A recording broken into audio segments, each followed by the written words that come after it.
Como decía, estas últimas clases lo que fuimos viendo, lo que fuimos observando es las primeras clases son más introductorias, más sobre los paradigmas económicos y esas cuestiones son un poco más intro. Y luego sí nos metimos en la economía política, primero con crecimiento económico, que es como el gran tema en la economía, en la medición del PBI, sus críticas, etcétera. Pero después conmigo empezaron a haber temas que son puntualmente de economía política.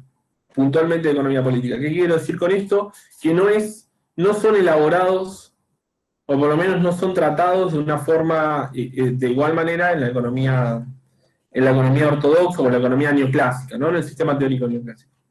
Primero vimos la cuestión del excedente, la cuestión de la distribución del ingreso y el excedente, vimos lo del costo social de reproducción, vimos de qué se trataba el excedente, vimos el excedente de la economía argentina reciente, y elaboramos el concepto de patrones de acumulación. El concepto, después me di cuenta que no lo elaboré tanto como lo debería haber elaborado, pero no importa, porque la clase que viene, cuando vemos inflación, lo voy a elaborar mejor, ¿sí? Después me estuve viendo, hago ese ejercicio de cómo veo, a ver si lo dije muy bien, y lo dejé dejé algunas cosas sin elaborar tanto, ¿sí? Sin profundizar tanto, sin ejemplificar más que sin profundizar. No importa, porque la clase que viene, cuando vemos inflación, el día martes, que la voy a dar yo también, ahí vamos a ver algunas diferencias entre los patrones de acumulación. Vamos a ver que una inflación es muy diferente en Argentina en el primer gobierno peronista, es decir, 1945, que en la dictadura militar, ¿sí? 1976. Dije dos por decir, ¿no? Podría haber dicho Frondizi y, no sé, y la inflación en el alfonsinismo, ¿no? Vamos a ver que en los patrones de acumulación, si bien el fenómeno es el mismo, la inflación, o la deuda, que lo vamos a ver hoy, que sean dos patrones diferentes hacen que sea distinto, ¿no? Que se convierta en otra cosa.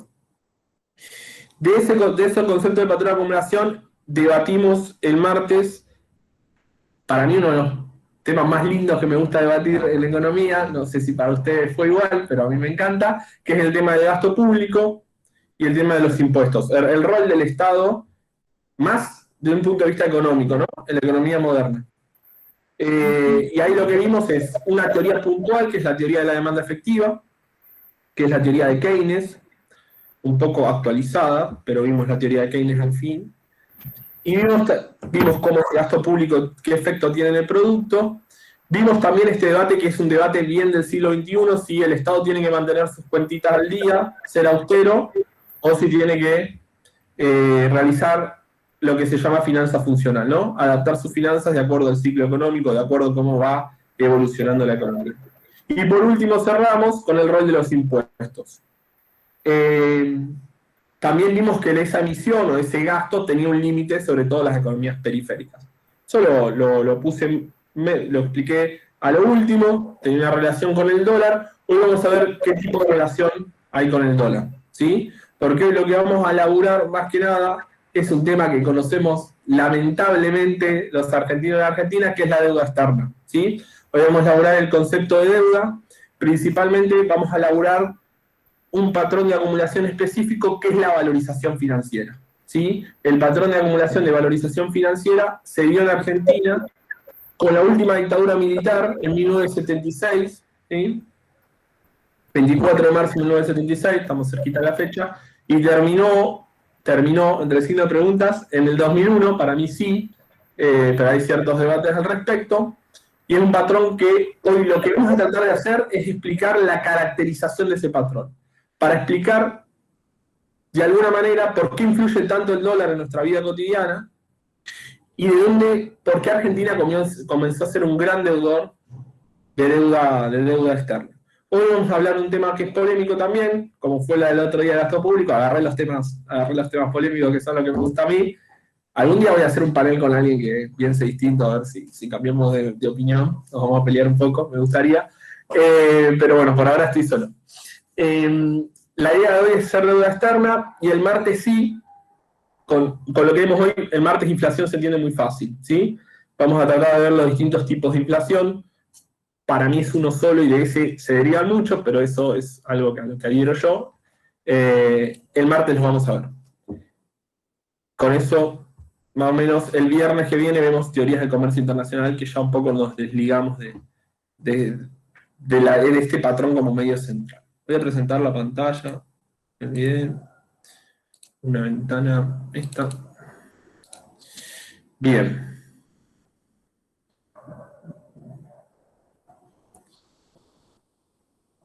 Bueno, ¿la ven ahí? Sí, sí, se ve. Bien. Se ve introducida la economía política, ¿no? Ahí. Bien. Porque el Meet es medio feo para compartir. Si alguno dio clase, puede dar fe de que es feo porque estoy tratando de ver las caras en el momento. Sí, no, es horrible. Encima, decí que te permite hasta 49 personas ver así en simultáneo, pero es medio incómodo. Sí, igual le encontré la vuelta. Yo por ahora, Aldana la veo, por ejemplo, veo el chat, ¿sí? O sea, ahora lo veo porque le encontré la vuelta, hice un par de minimizaciones, pero el otro día me había olvidado como lo había hecho y no pude. No me gusta ver la presentación mientras hablo, porque la presentación es un apoyo, no hay mucha bola. Salvo cuando tengo que mostrar un gráfico. Bueno, vamos a arrancar. Bueno, acá está el cronograma, porque yo siempre como hago como una recapitulación. Hoy estamos en el sexto encuentro, ya pasamos la mitad, ¿sí? Nos quedan los otros dos que son bien de economía política, la inflación el martes, que la voy a dar yo, y teoría del comercio internacional el día viernes, que probablemente ahí demos economía ecológica, no sabemos todavía por qué Guille, y después cerramos con los dos restantes. Vamos a arrancar. Hoy que vamos a ver, o de qué vamos a trabajar, vamos a trabajar principalmente el tema del endeudamiento externo en Argentina, ¿sí? Sobre todo vamos a ver un fenómeno, quizás algunos lo escucharon nombrar, no sé si lo escucharon nombrar o no, que es el fenómeno que se llama bicicleta financiera. En realidad en inglés se dice como carry and trade, ¿sí? Pero me gusta más la palabra criolla, la única bicicleta no amigable, le digo yo, que es la bicicleta financiera. Y otro fenómeno que seguramente lo escucharon nombrar mucho cuando asumió el último gobierno, y es lo que se debate, que es la fuga de capitales, ¿sí? No sé si alguno o alguna lo escuchó nombrar, ¿sí? ¿No? Más o menos. Bueno. Calculo que sí, ¿no? Calculo que, por lo menos en un diario, ¿no? Lo escucharon medios. Y ahí que sepan cómo se ocurre. Ahí Tomás me dice que sí, Joya, allá la siente. Son como, está como en la agenda política, ¿no? Hay como un eco. Ah, sí, a ver. Creo que es por Ahí está. los micrófonos. Igual que raro, pero no tengo auriculares. ¿Ahí? ¿Se escucha bien? Sí. Bien. Capaz que la otra. Bueno. Lo que vamos a ver hoy es cómo Argentina empezó a endeudarse de manera acelerada, ¿sí? No estoy diciendo algunas declaraciones históricas. No estoy diciendo que antes la dictadura argentina no se haya endeudado, ¿sí? El primer endeudamiento argentino incluso a principios del siglo XX. Pero sí puedo afirmar, y con énfasis, de que la última dictadura militar la tasa de endeudamiento crecía a niveles altísimos. Y que esa deuda no se usaba como deuda productiva. Primera aclaración. ¿Qué significa no se usaba como deuda productiva? Algunos gobiernos habían pedido deuda externa antes, pero la habían pedido principalmente, toca admitir gente, la habían pedido principalmente para romper con la restricción externa. El martes vamos a ver qué es la restricción externa, pero la idea básica es que lo que trataban de hacer era de industrializar el país. Usaban esa plata o ese endeudamiento para conseguir dólares y poder realizar un proceso de industrialización, porque muchas de las máquinas que se compraban se conseguían en otros países. En la dictadura, la deuda externa no se usa para industrializarse, ni mucho menos, ahora vamos a ver para qué se usa, sino que es un proceso de endeudamiento constante y continuo, que por lo menos va a terminar en el año 2001 o 2002, como querramos leerlo, con la devaluación de la moneda argentina en el gobierno de Dualde. Ahora después eso lo voy a contextualizar más. Esa es la primera, ¿no? Es un endeudamiento no productivo. Y la otra, que desgraciadamente se equivoca la mayoría de economistas, y acá sí me gustaría debatirlo bastante, es que estamos hablando de deuda en dólares. ¿Está bien? No estamos hablando de endeudamiento en pesos. Los economistas neoclásicos, incluso los de la alta esfera, estoy hablando de Pratt Guy, o sea, tipos que han sido ministros, están confundiendo deuda en pesos con deuda en dólares. Entonces hacen afirmaciones como, en tal gobierno la deuda creció un montón. Sí, es verdad, pero lo que ahí habría que ver, lo que ahí habría que analizar, es si esa deuda fue en pesos o fue en dólares. ¿Está bien? ¿Ahí me escuchan mejor o muy bajito?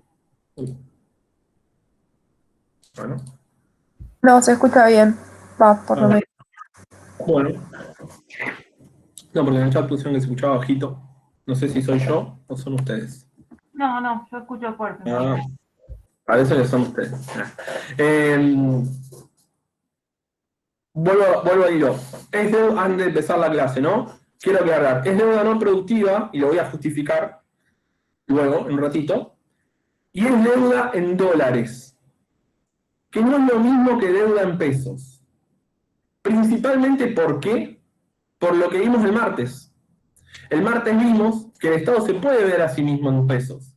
¿Por qué? Porque es el capo, ¿no? Es el que puede emitir su propia moneda, digamos. O sea, tiene una ventaja el Estado moderno capitalista de que tiene en el patio de la casa, por decirlo así, en el Tesoro Nacional, la máquina de impresión de billetes.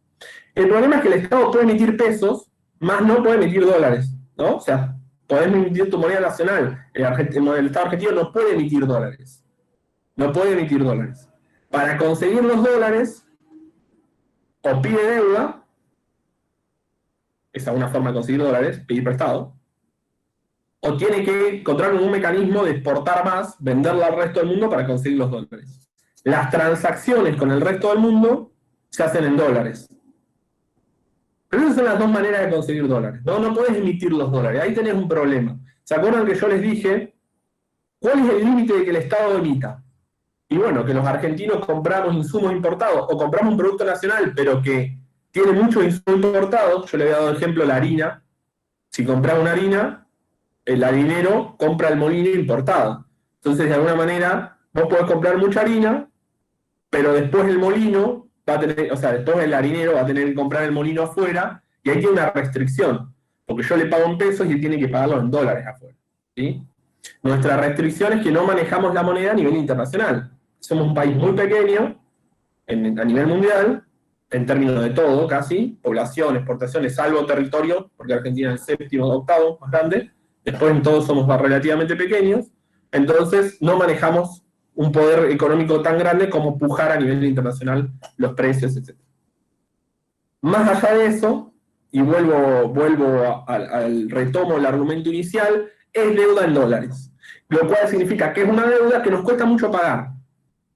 La deuda en pesos tiene algunos problemas, pero es deuda en pesos. La puedo refinanciar, la puedo tratar de pagar cuando tengo un resultado más positivo. Un Estado, y lo voy a decir, y esto es polémico, los Estados no quiebran, no son empresas. Incluso Argentina, el peor año del mundo, 2001, no quiebra el Estado argentino. Sí, puede entrar el default, que ahora vamos a ver después qué es, pero puede estar muy mal, puede tener 5 presidentes una semana, pero no quiebra el Estado, ¿sí? Y la deuda en dólares es central para eso. La deuda en dólares, vamos a entender la deuda como deuda en dólares. Siempre que un economista diga aumentó la deuda, tienen que fijarse la composición de esa deuda. La composición, cuántos en pesos y cuántos en dólares. Un dato, el kirchnerismo lo que hizo fue una parte pagar la deuda en dólares, y otra parte cambiar esos dólares por pesos. Como que nacionalizó la deuda, entre comillas, no se dice así, pero lo que le permitió es después refinanciar. Después, ni siquiera Grecia, pasa que Grecia es otro tema, porque tiene una moneda única, Grecia tiene euro, igual que países de la Unión Europea, entonces es mucho más complejo, ¿sí? No me metería con eso, primero porque quizá meto la pata, ¿sí? Como una Argentina que ahí me manejo mejor, me sacó del continente. No, pero Grecia le debe a sus mismos socios comerciales, porque para mantener la paridad de la moneda del euro, tenés que tener cierta balanza, no importa. Ahí está. Entonces, deuda externa, vamos a ver el papel del endeudamiento.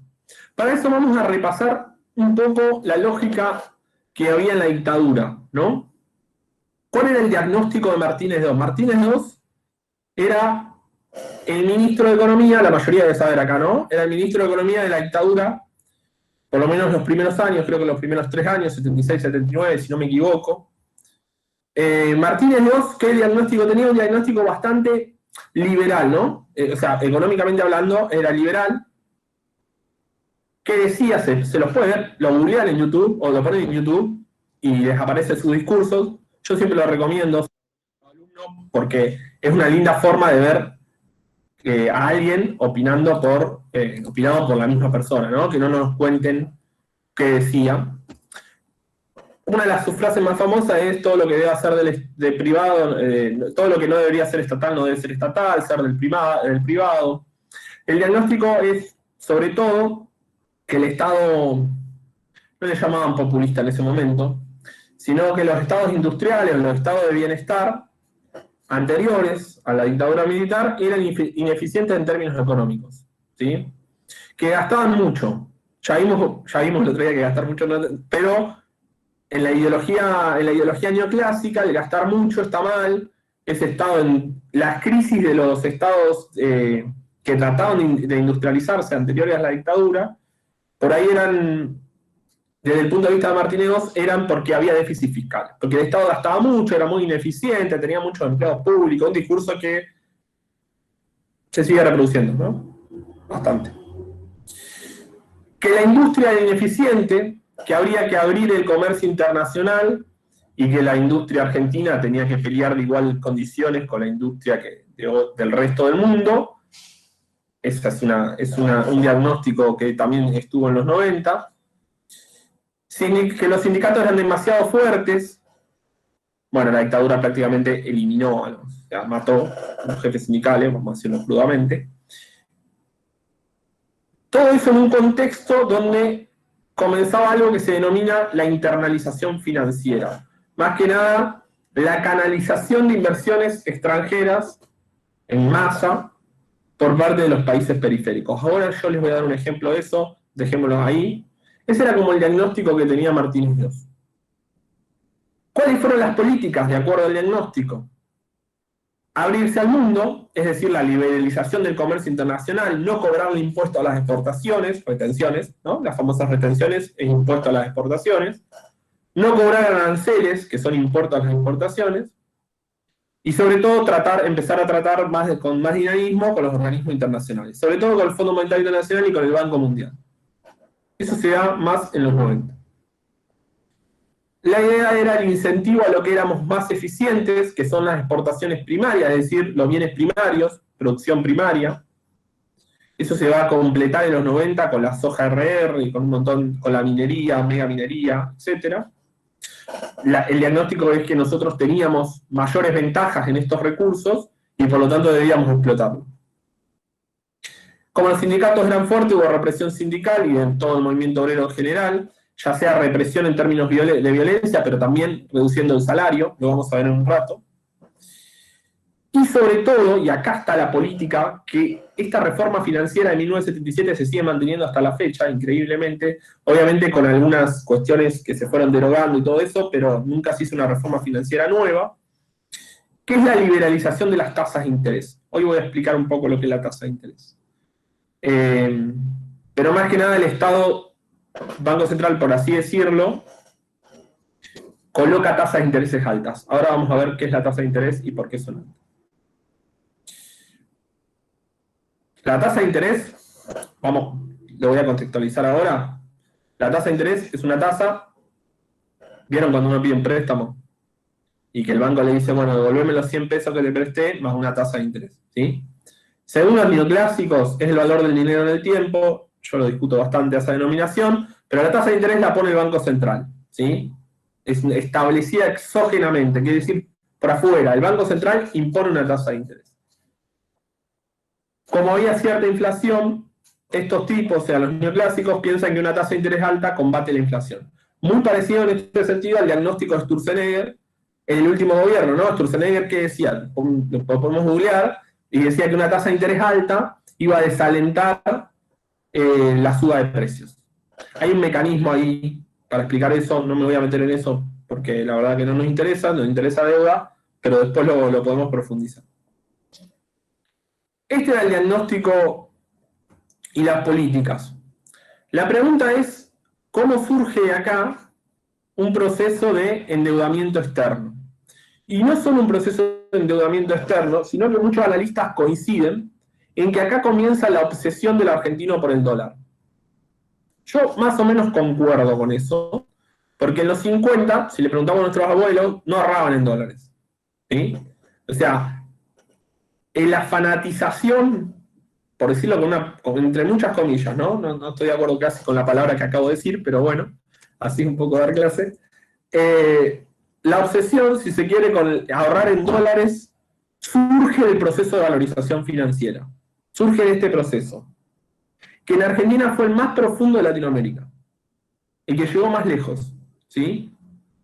Yo siempre digo que los 90, sobre todo, no tanto la dictadura, sino los 90 es como la etapa superior del neoliberalismo.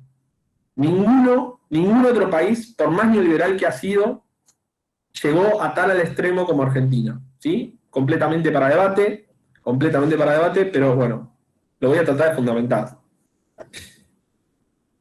Los 90, estoy contextualizando históricamente para que entendamos el proceso de por qué se endeudó Argentina, siguen algo que la mayoría debe conocer, el que por ahí no viene de ciencias sociales no, pero lo vamos a tratar de introducir, que es algo que se llamó el Consenso de Washington, que el Consenso de Washington eran como 10 reglas, que son las que figuran ahí, 10 reglas económicas, bastante liberales en su ideología, o neoliberales para decirlo correctamente, que la idea era, obviamente, la apertura a la entrada de inversiones, la liberalización comercial, muy en línea sobre lo que decía Martínez II 15 años antes, ¿no? No había pasado mucho tiempo.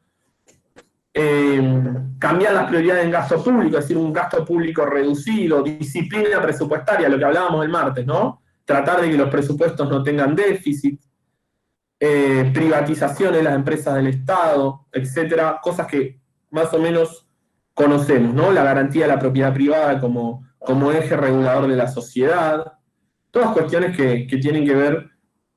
Por eso los 90, si bien políticamente son bastante distintos que la dictadura, no estoy asemejándolos políticamente porque en los 90 vivimos en democracia, y eso es una diferencia sustancial, después podemos hacer la crítica de democracia que queramos, pero es una diferencia sustancial.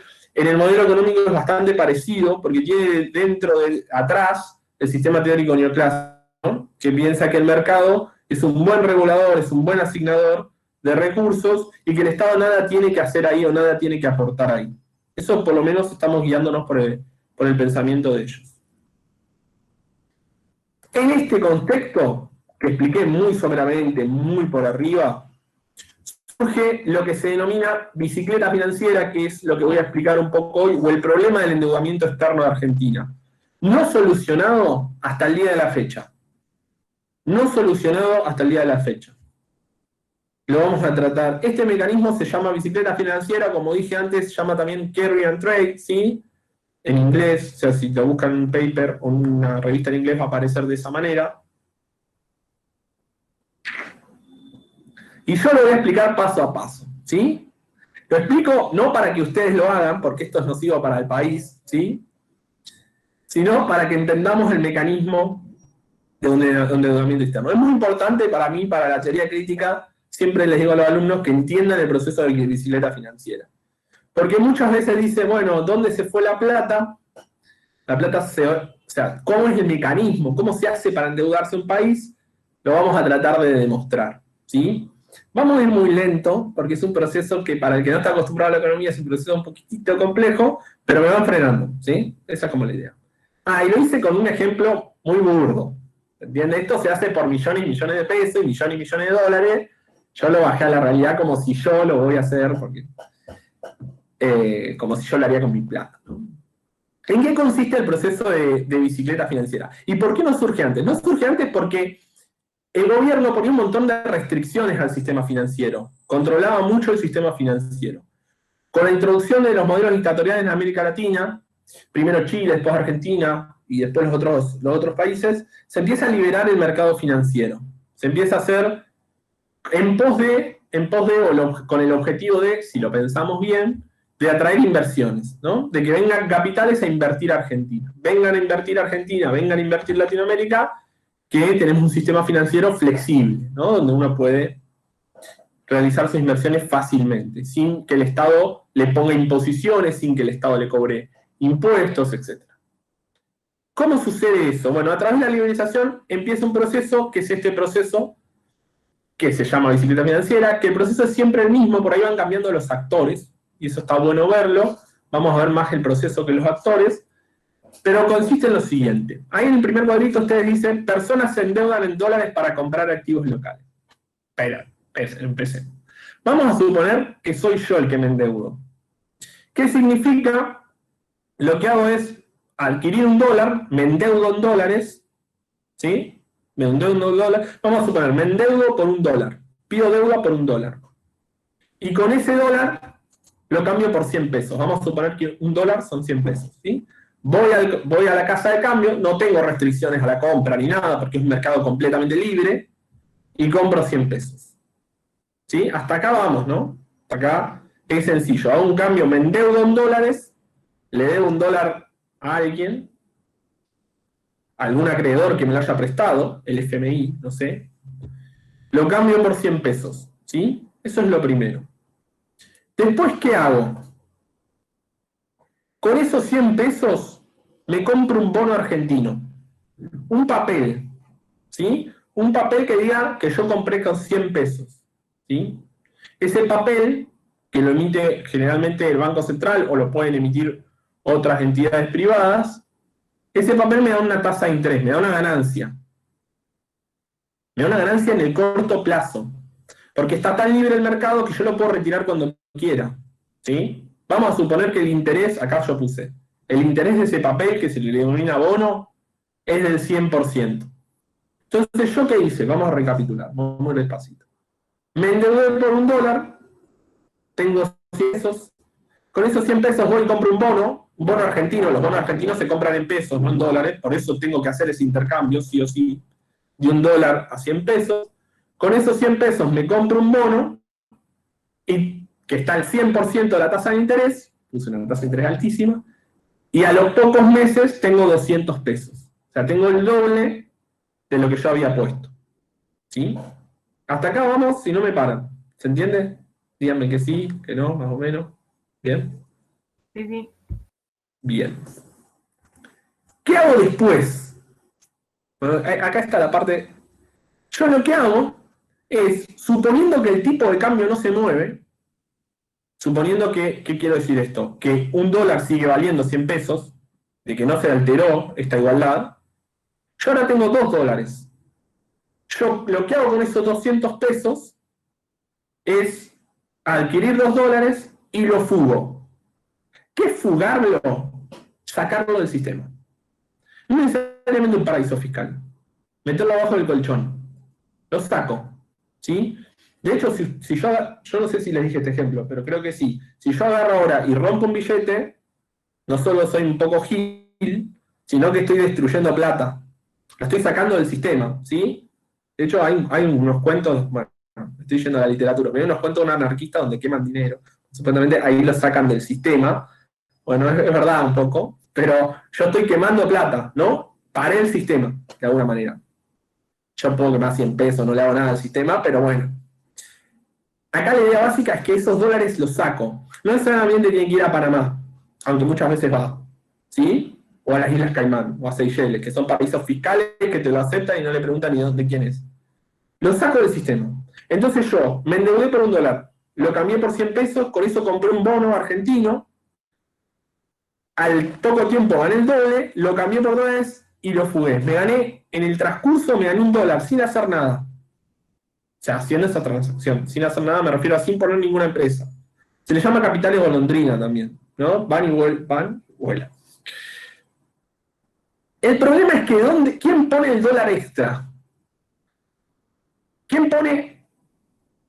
Primero, ¿quién garantiza que haya dólares? el que garantiza que haya dólares es el Estado argentino, adquiriendo dólares con el extranjero, principalmente. Son los que piden, o los actores que hacen este proceso y piden dólares de afuera, o el Estado argentino que garantiza dólares frescos mediante el endeudamiento externo. El problema es que entró un dólar y se fueron dos, en el ejemplo que estoy dando, ¿no? Entró un dólar y se fueron dos. ¿Quién paga el dólar restante? El Estado argentino, ¿sí? En realidad, todos nosotros. Se traslada una deuda social, porque después se vienen procesos de ajuste. Ahora lo voy a explicar. Pero la idea es que el Estado empieza a perder reservas, porque claro, si bien... Le voy a dar un ejemplo claro. En el primer semestre de Macri empiezan a entrar los dólares. Claro, y sí, entran dólares. El problema es que entran dólares para hacer este proceso. Después se van más de lo que entraron. Eso es lo que cuesta. O sea, vos perdés reservas. Esa pérdida de reservas constante, primero te endeudaste. Y segundo, que cuando vos perdés reservas, generalmente lo que hace el Estado para impedir que se siga haciendo la bicicleta financiera son dos cosas. Son dos cosas. Yo sé que esto es complicado, lo vamos a repasar. La primera, la clásica, te subo la tasa de interés. No te vayas. Pará, tu bono va a salir 200%, 300%. ¿Se acuerdan que las tasas de interés eran tapa a los diarios, subían todo el tiempo? La LEVAC está 30%, nadie entendía nada, ¿no? La LEVAC está 40%, la LEVAC está al 50%. Porque ¿qué hacía el Estado argentino? Trataba de convencer a los inversores que no se vayan, que no hagan el proceso de fuga. O sea, seguía apostando acá porque tenés una tasa de interés alta. Cuando eso ya no da más, lo que hace el Estado argentino es devaluar la moneda. Es decir, que en vez de un dólar valga 100 pesos, como nuestro ejemplo, ahora un dólar vale 150. Como pasó la última vez, de 15 a 60, o de 30 a 60, una devaluación brutal, pero eso es proceso, el mismo proceso de endeudamiento y fuga te presiona para que vos hagas una devaluación. ¿Por qué? Teóricamente, porque si vos haces una devaluación, no se van tan rápido. La gracia de meter un dólar por 100 pesos y después irte con 200 es que el dólar siga valiendo lo mismo. Si vos devaluás, estos tipos corren riesgo, ¿sí? Porque los pesos lo tienen que cambiar por dólar y ahora el dólar es más caro. ¿Cuál es el problema de la devaluación? Que lo vamos a ver, que trae inflación y que con salarios congelados se pierde el poder adquisitivo. Ahora lo repasamos. Pero primero quiero que quede la idea básica. Hay un proceso que es un proceso meramente financiero, ¿no? Hay gente que se endeuda en dólares, esos dólares los puede conseguir, al principio los conseguía la misma empresa, que eran empresas grandísimas de Argentina, Pablo Roca, para que se me acuerde. O los consigue el Estado y se los brinda a esas empresas, endeudándose. El problema es que la empresa con esos dólares no es que pone un depósito más, o pone 3 plantas en Chivilcoy. Va y lo invierte en el sistema financiero, lo cambia por pesos, compra bonos argentinos, tiene una ganancia en el corto plazo, y después vuelve a comprar dólares. Es un sistema liberado, puede comprar dólares cuantas veces quiera. Ese proceso es un proceso de endeudamiento del Estado que garantiza los dólares frescos y fuga. Porque esos dólares que entraron se los fugó alguien. Se esparcieron. Ahora vamos a ver quiénes. ¿Cuál es el resultado de ese proceso? El Estado pierde reservas y se endeuda cada vez más. Ahora vamos a ver algunos datitos, ¿sí? De eso. Y el Estado termina devaluando su moneda constantemente. De hecho, Martínez II tenía algo que se llama tablita, que te decía cuándo iba a devaluar. Entonces los tipos ya sabían cuándo iba a devaluar, entonces realizaban su ganancia más fácil. El problema es que la devaluación trae inflación, lo vamos a ver el martes, y esa inflación con los trabajadores, con los salarios congelados, es pérdida de poder adquisitivo. Los ganadores claramente son los bancos, el que realiza este proceso de intermediación financiera y gana plata, y el sector financiero en general, y las grandes empresas, que tienen capacidad de realizar este proceso. Y los perdedores son la clase asalariada. Por eso veíamos el salto, ¿se acuerdan cuando vimos excedente? No sé si se acuerdan, ahora lo vamos a repasar. ¿Con qué se paga la deuda? Después lo vamos a laburar un poquitito mejor que ahora. ¿Con qué se paga la deuda? Con el ajuste sobre la clase asalariada. Es un modelo que solo cierra, incluso, y acá sí me pongo un poco más, si quieren, marxista, que solo cierra para el gran capital. Ni siquiera para el industrial, ni siquiera para una pyme. ¿Por qué no cierra para una pyme? ¿Por qué piensa usted que no cierra para una pyme?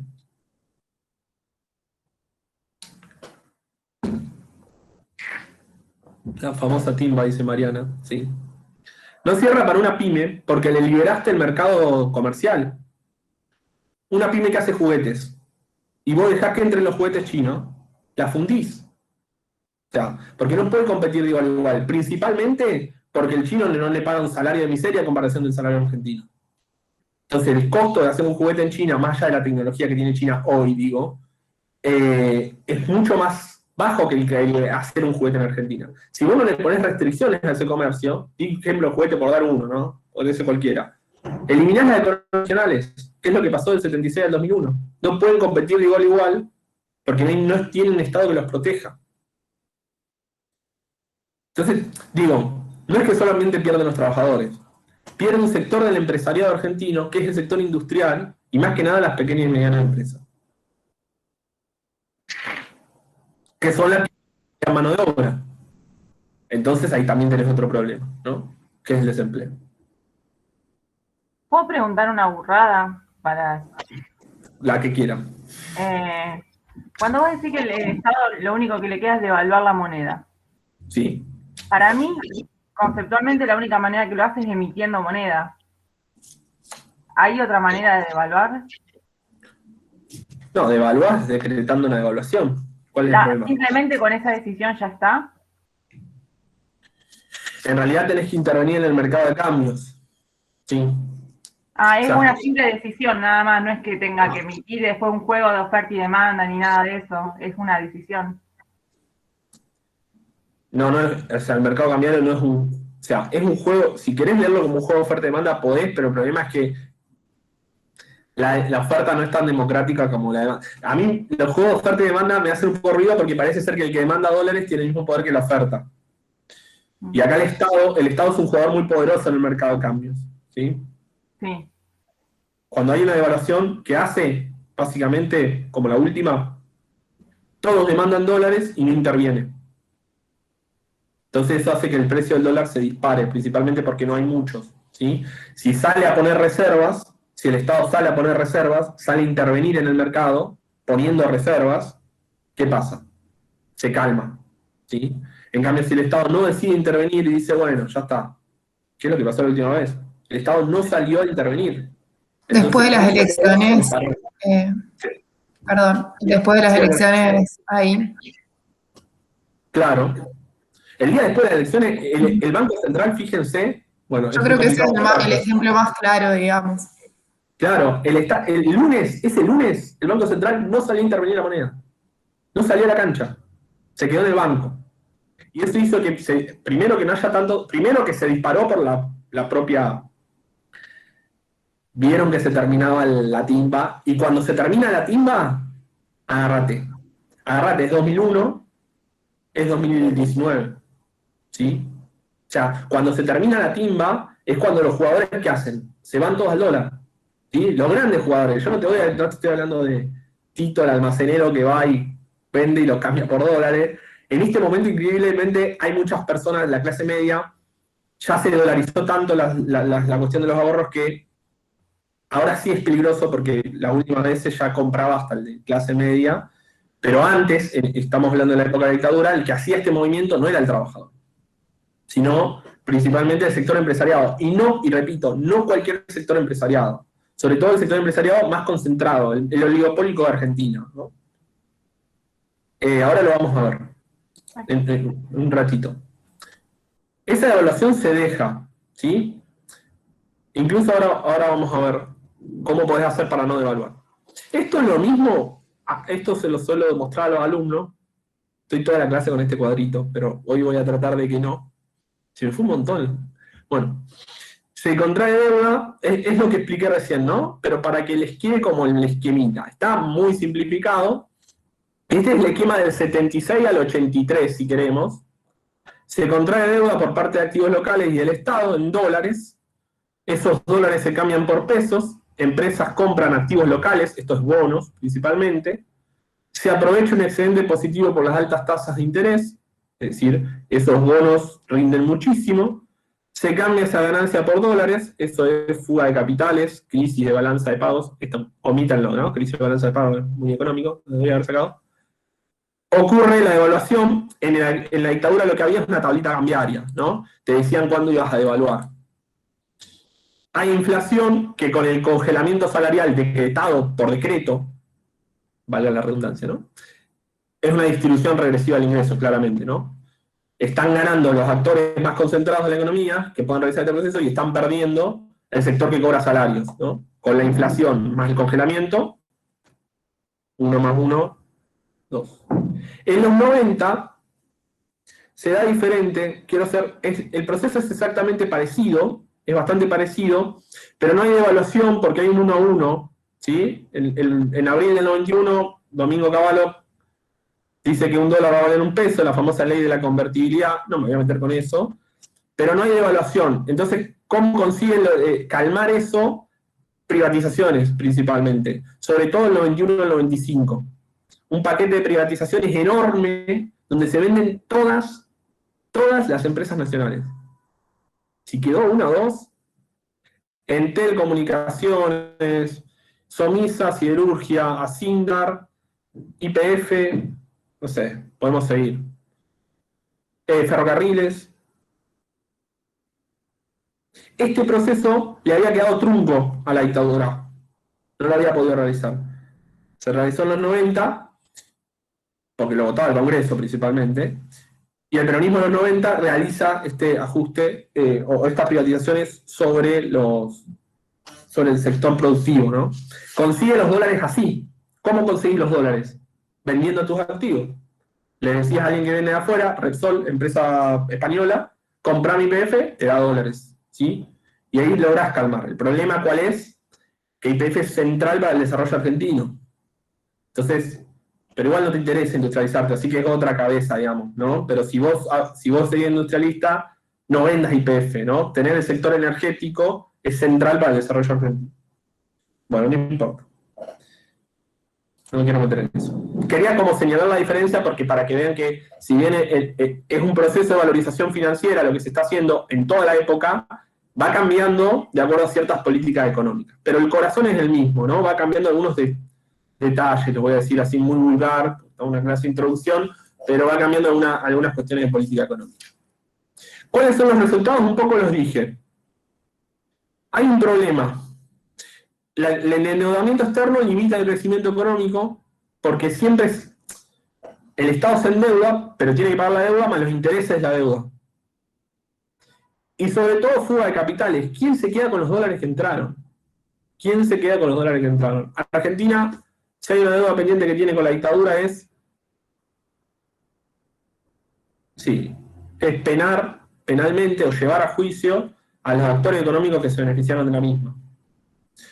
Está bien, digo, lo delito de derecho, la lesa humanidad está bien, digo, esos son los actores políticos, pero hay un actor económico que ese accionar político, que fue la matanza y la represión y la persecución, lo benefició muchísimo económicamente, ¿sí?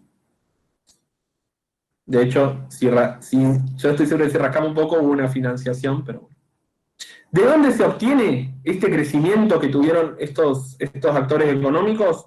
Sobre todo de la caída del salario real, es decir, pierde el poder adquisitivo del salario, principalmente porque no sube y principalmente porque hay inflación. Entonces, sobre todo hasta el 90, que después en la época de Menem se caracteriza por una inflación casi nula, una alta tasa de desempleo, altísima. En 2001 nosotros terminamos con una tasa de arriba del 20% de desempleo, con cualquier cifra que ustedes tomen, porque hay una pelea a veces por las cifras. Cualquiera que ustedes puedan agarrar, pongan desempleo en el 2001 y si digo 20 me quedo corto. Una pobreza de más del 50%. Una subocupación de la mano de obra, esto quiere el famoso ingeniero taxista, es subocupación. Y la fuga de capitales, digamos, este proceso, presiona la devaluación o una nueva suba de tasas, que era lo que decía antes, ¿no? O realizás la devaluación o lo convencés con una nueva tasa más alta. El problema de eso es una desindustrialización del aparato productivo, ¿no? No hay inversión productiva, porque ese proceso de valorización financiera tiene una característica fundamental: no genera empleo. No genera empleo.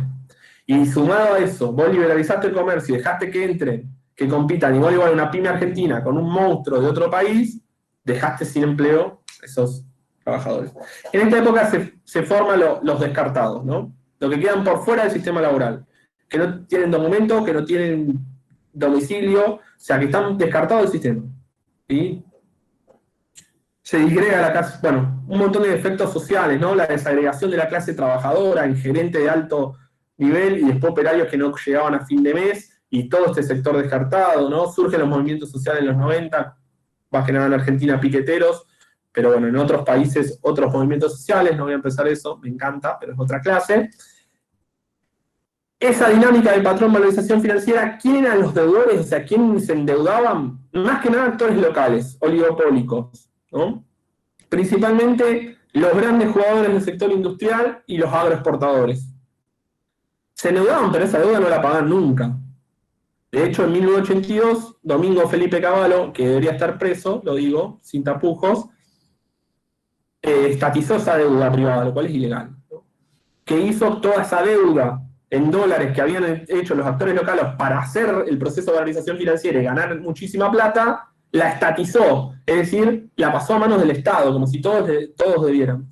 Supuestamente eso lo hacía para generar confianza en el sistema financiero. ¿Quiénes son los acreedores? Es decir, ¿quiénes nos prestaron los dólares? Principalmente la responsabilidad eterna del Fondo Monetario Internacional, ¿sí? Los organismos internacionales, Club de París y los bancos transnacionales. Y acá, ¿hasta acá venimos bien? Perdón, pero yo hablo rapidísimo. No puedo moderarme cuando hablo de economía, pero bueno. Hay muchas teorías de colegas y de gente de las ciencias sociales. Esto yo creo que se los dije, pero me gustaría profundizarlo en estos minutos. Hay una teoría de que dice que el Estado neoliberal o el Estado liberal es un Estado que se retira de la economía, que deja que los mercados actúen. Yo no estoy muy de acuerdo. Hay un economista que se llama Daniel Aspiazu, que falleció hace no mucho, un crack, ¿sí? Un crack porque veía esto en los 90, los 80, ahora lo decimos varios y varias, pero él era un adelantado. Y Aspiazu decía que el Estado en estas épocas no es que trata de salirse, sino que re-regula. Está regulando todo el tiempo. ¿Quién es el que consigue los dólares? El Estado, cuando se endeuda. ¿Quién es el que pone la tasa de interés alta? El Estado. ¿Sí? O sea, el Estado es un actor central en los procesos liberales. Y acá, no de la misma manera que un Estado industrialista, no de esa misma forma. ¿Quién libera el control de cambios? El mismo Estado. ¿Quién entrega la divisa? ¿Quién estatiza la deuda privada? El Estado. El Estado juega un papel todo el tiempo para mercantilizar todos los espacios de vida. ¿Sí? Para mercantilizar cualquier espacio. Sin el Estado como eje central, no se puede construir una sociedad neoliberal. ¿Sí? Por eso no estoy muy de acuerdo con ¿quién construye una ley de educación neoliberal como la de Menem? El Estado. El Estado y los actores, ¿quién construye las leyes?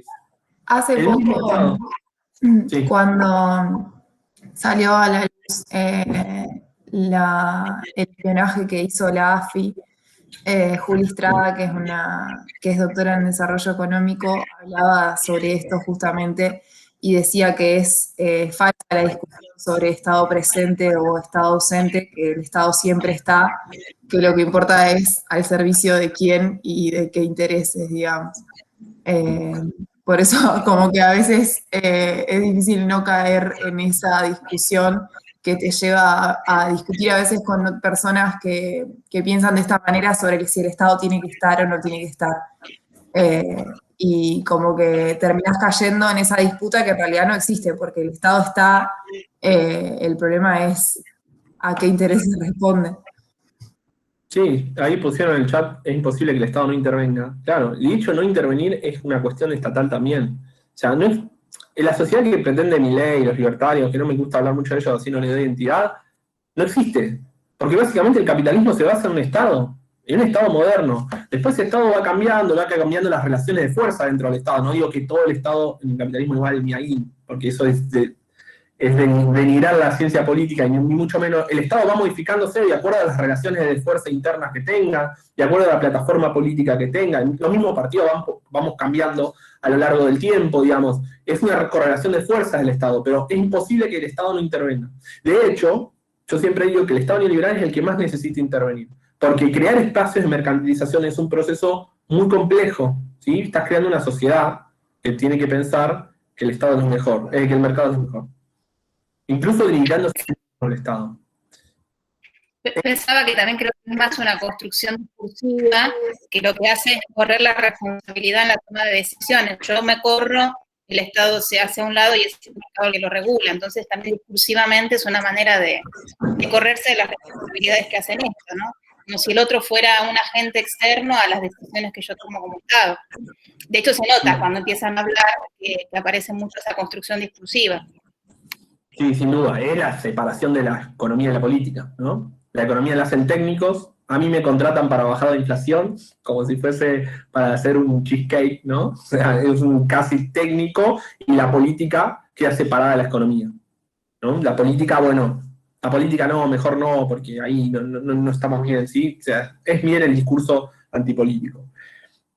Acá, para no hablar del aire, traje algunos ejemplos, sobre todo los 90. La modificación de las leyes laborales, la implementación asimétrica de las importaciones, porque algunas importaciones las dejaban libres, pero otras no, porque era según con el oligopolio que estaba tratando.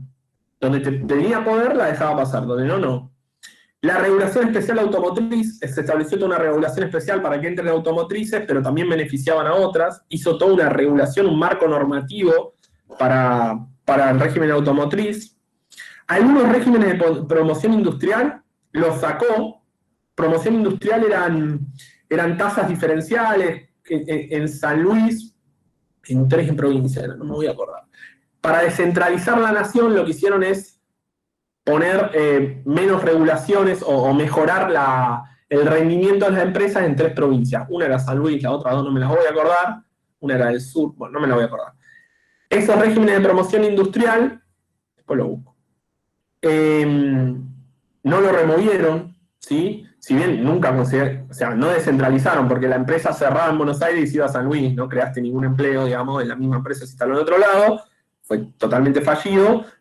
Sin embargo, como términos estratégicos, no removiste algunos regímenes de promoción industrial. La exclusividad de los servicios de telefonía, esto que le decía yo, Entel se privatizó, pero le dio la exclusividad al Estado a Telefónica y a Telecom. ¿Sí? O sea, no es que liberó los servicios de telefonía y todos fuimos, ahí compitió contra... Ahí pasa la gata.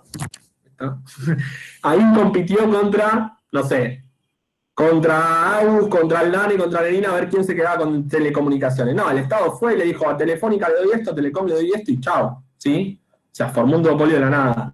La regulación de tarifa, o sea, el Estado no es que libera todo, no existe eso. ¿Sí?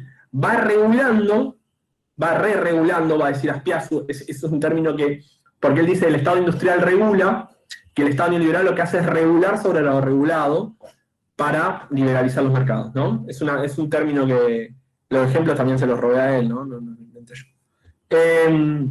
Vamos a los gráficos, ¿sí? Esto es un poco para constatar lo que vimos, nada más, para que me crean. Este lo hicimos nosotros, abajo están los años, ¿sí? 76-2015. Acá está, ¿esto qué significa? Vamos a darle cuenta que en el 76 empezó el mundo, ¿no? Eso es la base 100. Desde acá, si va para abajo, es que está cayendo, si va para arriba, obviamente que está subiendo. Si está en 300, quiere decir que se triplicó con respecto al 100, ¿no? Es un índice base. Fíjense que la deuda externa sube, no para de subir, tiene una baja en 2005 cuando la paga la Baña con el primer gobierno de Néstor, después sigue subiendo un poco, y el PBI, fíjense que mientras sube, baja el PBI, ¿sí? Lo cual muestra la disociación entre crecimiento económico y deuda. Claramente tiene una tendencia mucho más positiva a la deuda que el crecimiento. ¿Qué significa esto? Que la deuda no nos sirve para crecer. Porque si la deuda, porque uno puede decir, bueno, pero la deuda lo usamos para crecer. Y bueno, entonces mínimamente tienen que estar iguales las rectas.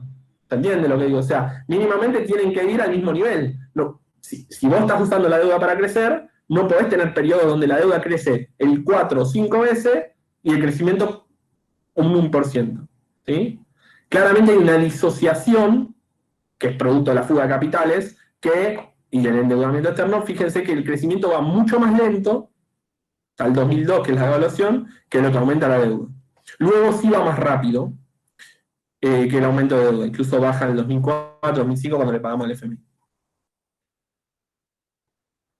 Esto es lo mismo, pero acá está millones de dólares. Lo azul son los pagos de intereses de la deuda, también bajan cuando arreglamos. Y esto es el saldo de la balanza comercial, es decir, lo que exportamos menos lo que importamos. Porque uno puede decir, bueno, pedimos deuda para exportar más, para venderle más al resto del mundo, para conseguir un saldo comercial positivo, es decir, exportar más, venderle más al resto del mundo que lo que compramos. Claramente no, ¿sí?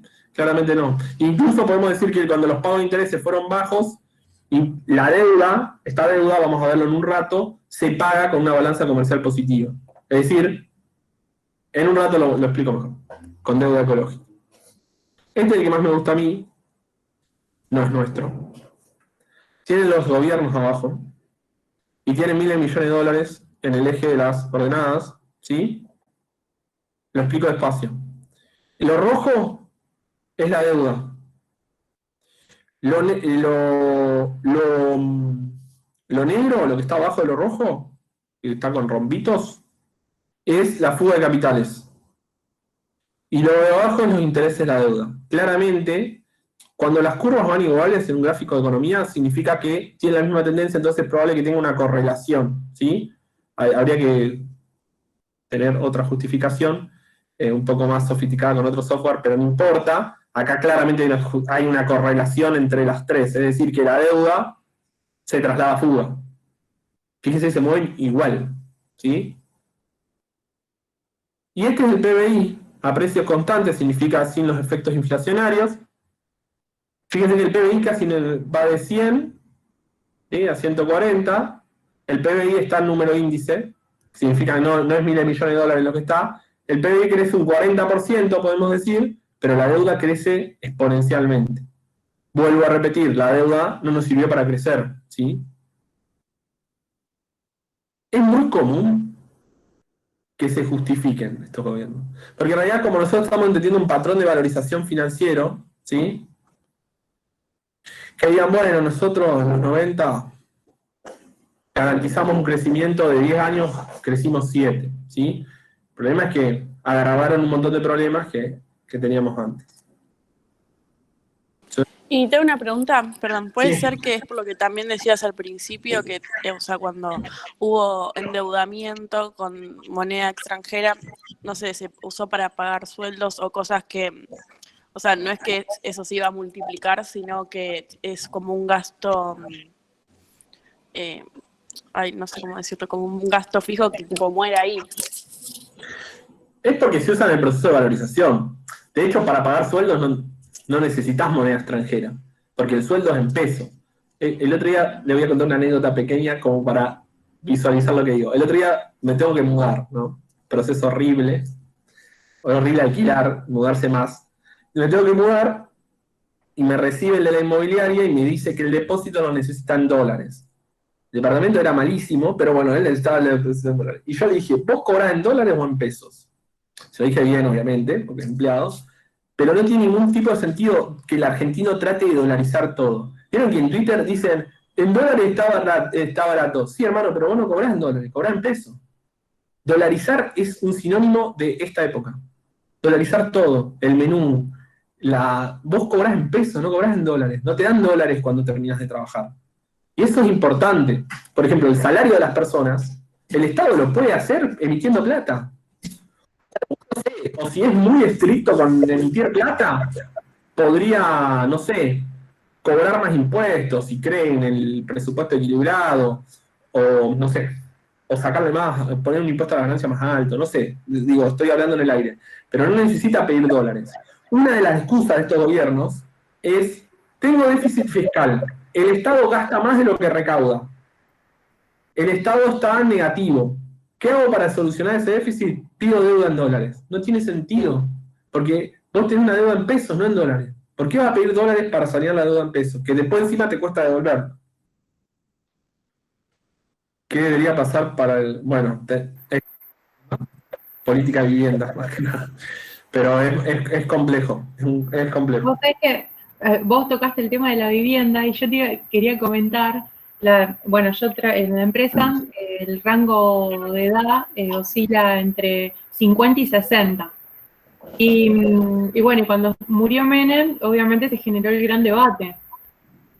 Todos pensaron que el gobierno fue una porquería por las privatizaciones, más todos los condimentos de los atentados a la AMIA, más todo lo que implicó Menem bailando árabe con los famosos, muy impresentable en muchos aspectos.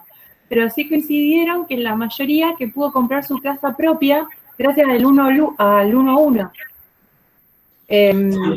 Especialmente digamos, lo de los puestos medios, lo de los mandos medios. Y decíamos de lo difícil que es, digamos, para los de nuestra edad, comprarte tu primer vivienda. O sea, porque por más que vos ganes, no sé, 100.000 pesos por mes, ningún banco te va a dar 8 millones de pesos para comprar una vivienda. Sí, eso responde a varias cuestiones. En realidad, vos podés decir que después se dolarizó la vivienda también por culpa de que la convertibilidad no funcionó y detonó. Entonces después se dolarizó, o sea, es un efecto también del menemismo. Pero es verdad que se podía comprar vivienda también en otra época, en los 60, en los 50, digamos. Sí, en la época de hasta el 2002 que se devalúa la moneda y comienza este proceso de que el argentino comienza a ahorrar en dólares y todo y a dolarizar sus carteras o sus ahorros. Comienza también la dolarización de ciertos procesos. Uno de esos es la vivienda, que para eso el Estado tiene un rol más activo, una inmobiliaria pública, que especifique las viviendas. Bueno, no quiero meterme en ese tema, hay políticas públicas para hacer, pero es verdad que sí, que todo es caro. De hecho, mi padre se compró la casa con 10.000 pesos, ¿de acuerdo que salió? Claro. Eran 10.000 dólares. Pero se la compró porque lo habían echado con el retiro voluntario. También hay que decirlo eso, digamos. El grado de desocupación. En los primeros 4 años de Menem, 91-95, todos recuerdan esto. En el 95, lo que de paso me ayudó a introducirlo, lo que sucede con estos modelos de valorización financiera es que le pegan muy fuerte las crisis externas. En el 95 hubo una crisis llamada crisis del tequila, que fue en México. ¿Por qué? Y lo voy a explicar muy someramente. Acá vienen e invierten, ¿no? Le prestan dólares. ¿Qué problema sucede cuando hay una crisis en algún país emergente, que es un país periférico? Turquía, Rusia en ese momento, Brasil en el 98 con su devaluación, 97 fue Turquía, creo, 95 México, que rápidamente los inversores saben qué hacen cuando hay una crisis, se las pican. Sacan la plata en el país periférico que están por miedo a que quiebre ese país o por miedo a que ese país, sus activos no empiecen a valorarse y se van activos en países desarrollados. Por eso la crisis del tequila en México en el 95 le pega muy mal al menemismo. Y si ustedes se fijan, toda crisis internacional afecta muchísimo para el país periférico. Cuando ese país periférico tiene un modelo tan abierto al mercado internacional. Claro. Me había olvidado decir eso. Bueno, el resultado, después de este resultado, el aumento del endeudamiento externo y sobre todo no me sale la palabra, qué mal que estoy, es muy viernes. La dislocación, si se quiere, entre crecimiento y deuda, ¿no? Que lo mostraba antes. Un segundo resultado es la desindustrialización, ¿no? Que es un resultado gravísimo. ¿Por qué? Porque el sector industrial es el sector que genera más empleo en la Argentina, ¿sí? La mayoría de empleo no solo lo dan las pequeñas y medianas empresas, sino las pequeñas y medianas empresas dedicadas o abocadas a cualquier cadena de valor del sector industrial. Fíjense que si bien en el 1974 no éramos un país industrial, del PBI, o sea, de cada 100 pesos, 25 pesos era generado por el sector industrial. No, esto no nos hace un país industrial, ni mucho menos, pero fíjense que durante el 1930, en el proceso de industrialización, ese peso fue creciendo. En parte por mérito propio, en parte porque van decreciendo los otros sectores, ¿sí? Que puede llegar a ser grave eso. Y de 25 volvemos a 1935, la crisis de 2001 nos dejó en 1935, y el peso del Producto Industrial es de 15 puntos, ¿sí? Otro resultado, acá podemos ver otro resultado de la industrialización. 1974, hagámosle cuenta que ahí empieza el mundo, por eso ponen 100, ¿sí? Si va para arriba de 100 crece, es un índice base, si va para abajo, cae. Los obreros ocupados de 100 pasaron a 65, ¿sí? Son 34 puntos menos, 34.3, ¿sí? En 1983, después de la dictadura, ¿sí? Incluso se lo dejó en 104 a la dictadura. El salario real de 100 a 82 caía de un 18%, el costo salarial para el empresario también cae, obviamente, y sube la productividad principalmente porque baja el costo salarial, no porque la productividad del obrero haya crecido demasiado. Principalmente es el aumento de costo. Este dice lo mismo, ¿sí? Vamos a pasarlo, pero horas de trabajo, caída de salario. Este es lo mismo, este llega hasta el 83, este es más actual, ¿no? El índice de 100 es en el 93, ¿sí? Y fíjense que aumenta en una parte del mismo, pero obviamente es más bajo, viene una caída. Lo que baja muchísimo es el salario real, ¿sí? Obviamente producto de las medidas en los 90. Yo quiero para hacerte una consulta. Por ejemplo, ¿qué es algo que también que me cuesta entender o por qué se maneja así el mercado? Vamos a suponer, en la empresa, hablando del tema de dolarización, fabrican tinners, solventes y demás cuestiones. Ya compran todo en dólares directamente. Por ejemplo, Pampa Energía, las facturas son en dólares, Arauco, que está en Misiones, son en dólares. Cuando vienen ciertos aumentos, pese a que está ya dolarizado el precio, aumentan dólares. El mismo porcentaje. O sea, la materia prima crece exponencialmente. ¿Por qué tienen ese manejo? Si se supone que si el dólar más o menos ya está estable, ¿por qué va a seguir incrementándose a un precio dólar si, por ejemplo, no sé, te aumenta el combustible, pero el combustible está en pesos? Sí, no sé por qué. Porque suponen que se va a devaluar la moneda. Pero es terrible esta semana. ¿Son insumos importados o no? ¿Son insumos importados o no? No, porque Pampa Energía está, si no me equivoco, una sede en Buenos Aires y la otra en el sur. Arauco está en Misiones. O sea, ya se manejan dolarizados. Sí, algunos se manejan dolarizados para evitar retocar los precios en pesos. Pero si no tiene sentido que subas el dólar. Pero bueno, lo hacen por especulación más que nada, me parece. Creo que debe ser que es un monopolio, porque son 3 o 4 empresas que se puede comprar esa materia prima. Que es alcohol y ciertos químicos para poder hacer el diluyente. Bueno, también el contexto lo ayuda, ¿no? No, pero es terrible, de todos lados, o sea, no, vos notás el comportamiento y vos decís, pero ¿por qué? ¿Viste? Estábamos re sorprendidos porque, vos imagínate, si querés vender y ser competitivo, ¿cómo haces para poder solventar ese aumento en dólares? Porque encima tiene una multinacional que te vende pinturas y te regala el tinner, va de regalo para engancharte como cliente. Imposible competir. Claro, no puedes competir. Bueno, ahí hay una dislocación productiva, también es producto de esta época, ¿no? La diferencia porque en realidad siempre en Argentina hubo empresas transnacionales, pero con este proceso con el proceso de valorización financiera hay un mayor grado de concentración. No traje los datos de concentración porque los voy a traer el martes, los prometo. Aumenta primero la concentración de la economía y después la extranjerización de la misma, que la mayoría de empresas que lideran los sectores, las 200 o 500 más grandes empresas del país, son transnacionales. Eso tiene un sentido en la fuga de capitales que después va a tener el kirchnerismo, ¿sí? El kirchnerismo tuvo mucha fuga de capitales, no la traje, no entiendo por qué no la traje, pero es una fuga diferente, si quiere. Es una fuga diferente. Sí.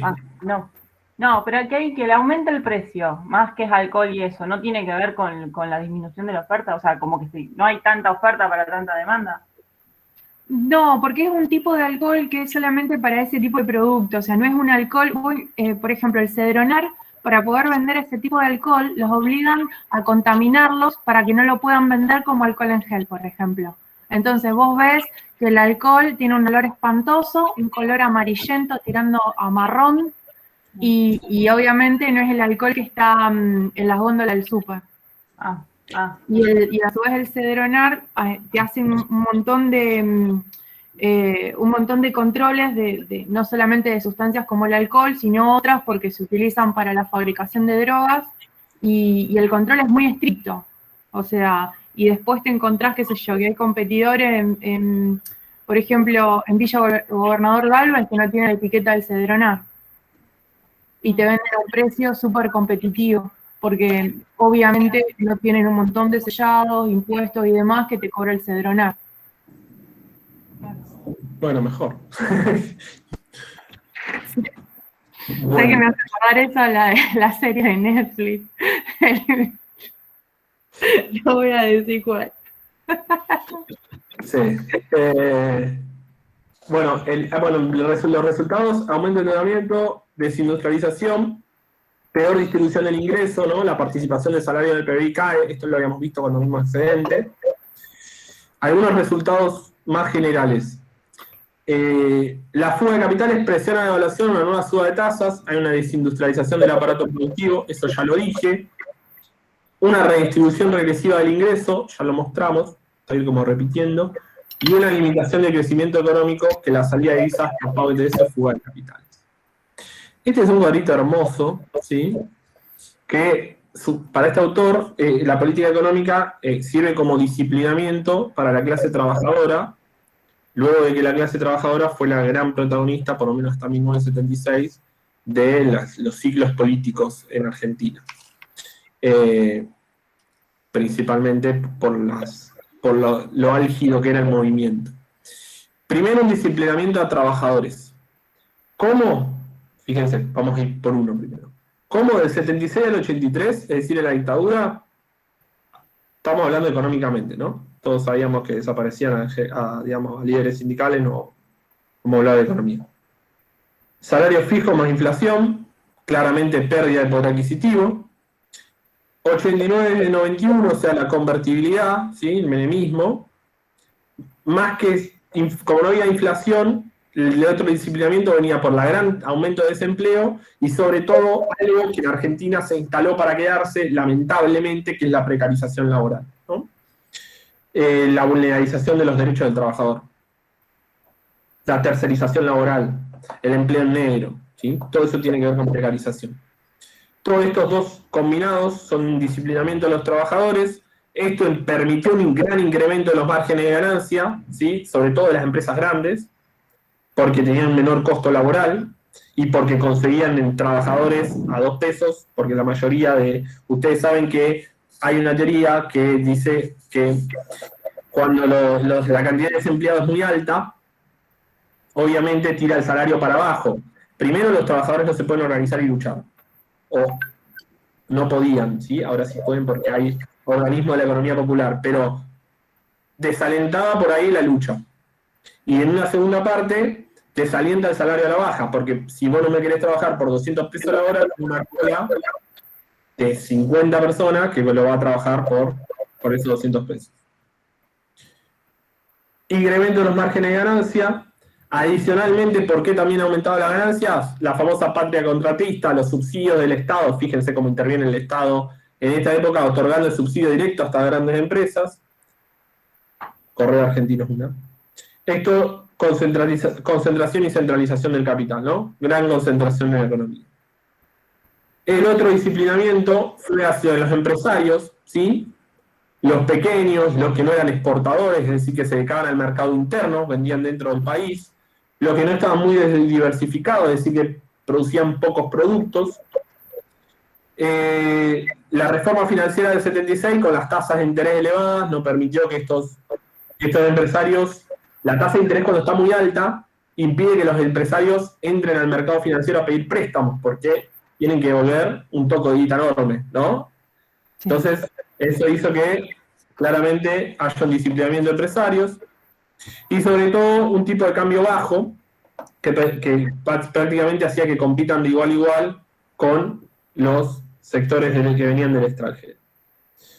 Esto claramente desestructuró todo el entramado industrial en Argentina, una reestructuración regresiva del entramado industrial, y a lo que voy a ir ahora, y no voy a llegar a darlo todo, pero no importa porque Guille lo va a dar después, es una reprimarización productiva.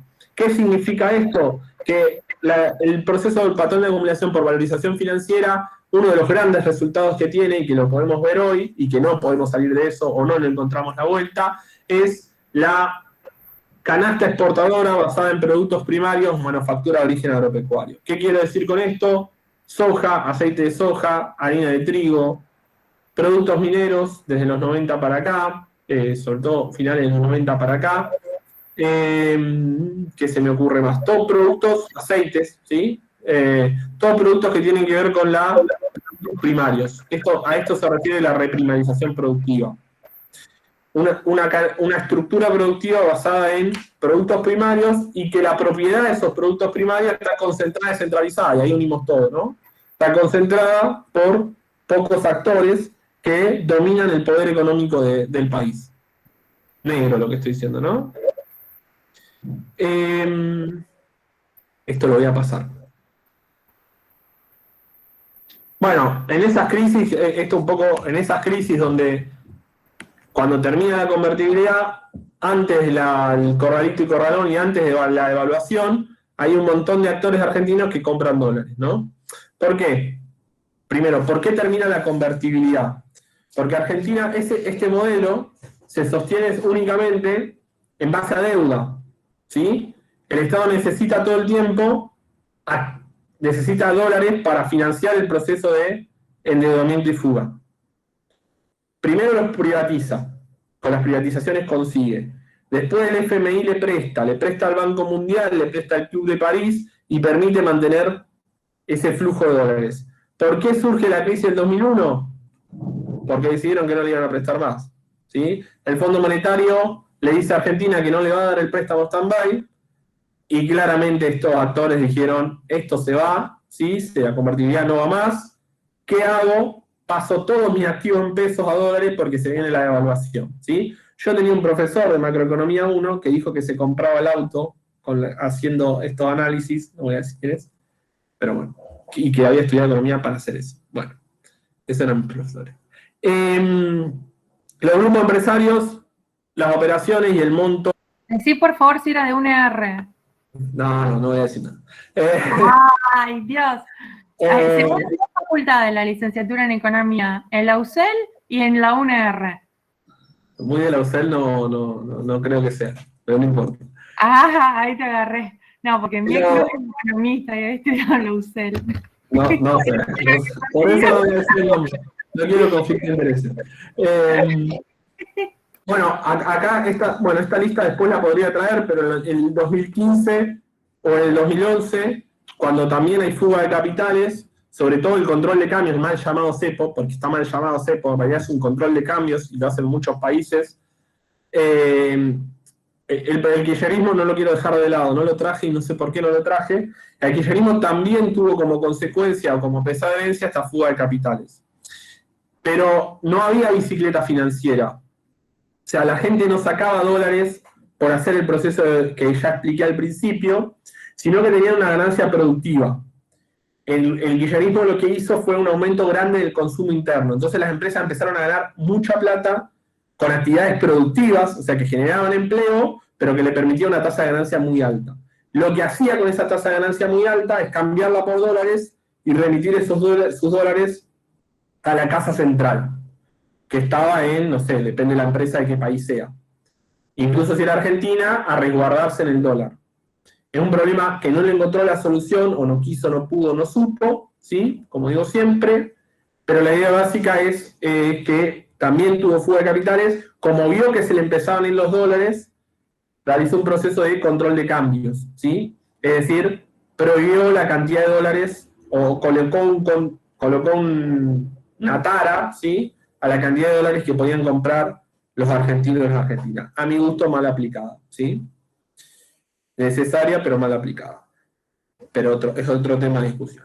La idea básica es que estos grupos empresarios, que fueron los que compraron dólares en el 2001, y si vos vas a comprar dólares y ves que se está yendo todo a pique, estás acelerando esa caída, por así decirlo, son los mismos que en el 2010 o 2011 también hicieron lo mismo. Si no traje el cuadro, se los prometo quizá para la próxima. Estos son datos del Congreso Nacional, ¿sí?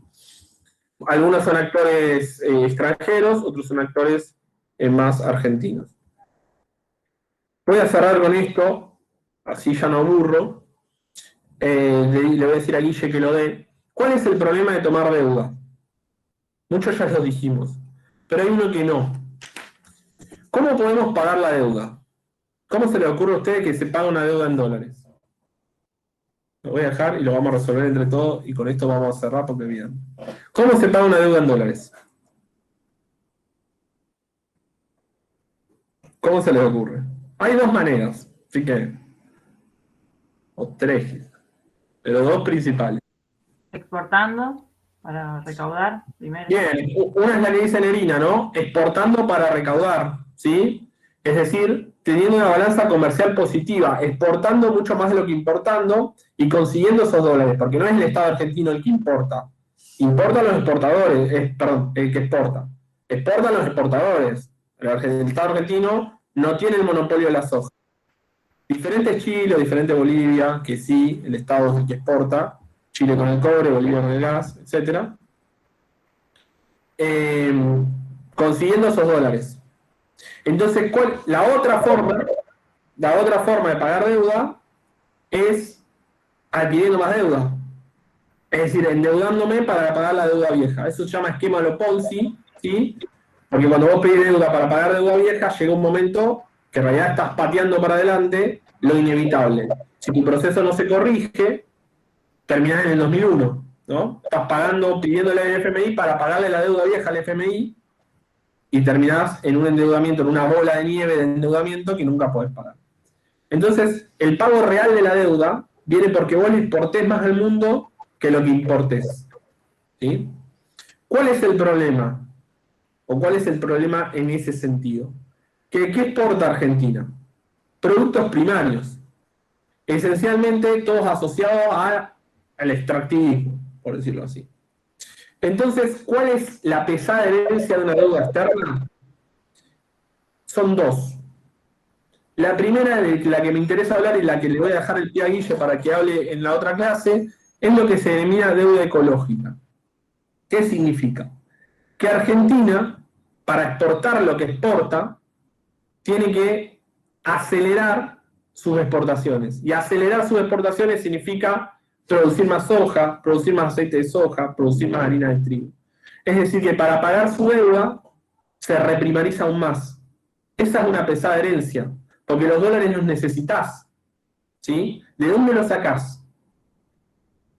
Una forma es hacer una negociación, como se hizo en el 2005, pero nunca te van a perdonar toda la deuda, ¿no? Y como una forma es la negociación.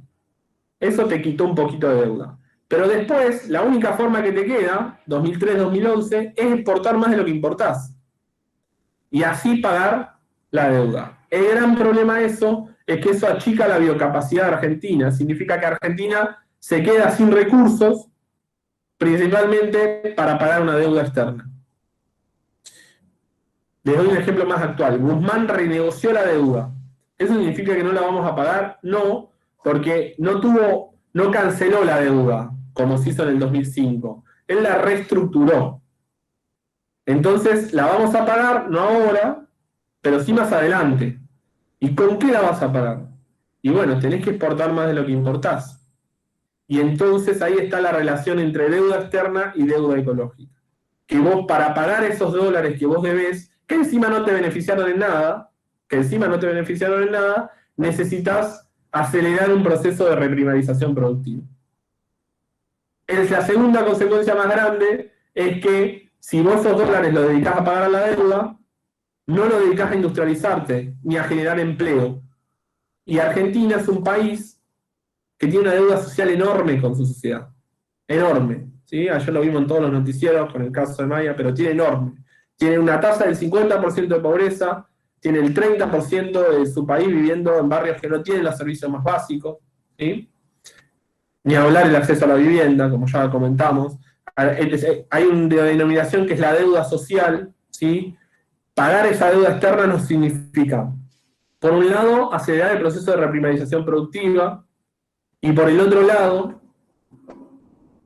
patear la deuda social hacia adelante, porque si esos dólares vos los usás para pagar la deuda y no para tratar de cambiar el modelo productivo para generar más empleo e incluir a todos los descartados que descartó justamente el patrón de la organización financiera, estás en un problema central, ¿sí? Quería terminar con eso. Yo te había traído un montón de datos más, pero la verdad que es demasiado, porque es una clase muy densa, ya lo sé.